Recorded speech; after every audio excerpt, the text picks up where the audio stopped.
Here's the final chapter of my Kilimanjaro series. If you're new here, I'm Liz, and I got to the summit of Mount Kilimanjaro with no prior multi-day hiking or camping experience. After a few pictures at the summit, we did a quick change to shed layers, add knee braces, and start the exhausting journey back down. They radio ahead to the group so that everybody was gathered to sing and cheer as I walked into camp.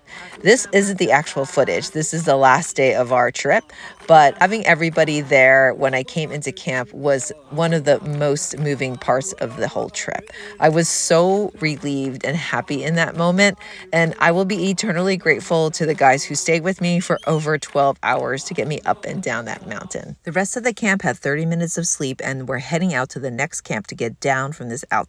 They let me sleep and my friend waited for me. After a short nap, I got up and ate a little bit at the mini mess tent that was left behind, and then we started hiking. It was another 6 or 8 miles, and I think at this point it wasn't altitude, I was just dehydrated because I threw up like 3 times on the way to camp. It was so late that by the end we were hiking in the dark with headlamps, and we didn't get to the second camp until around 8 o'clock. My friend went to get me some Zofran for my nausea, and I took a couple bites of food, and then I just passed out. Fortunately, I was feeling much better the next morning and ready for the final 12-mile hike out of the Kilimanjaro National Park.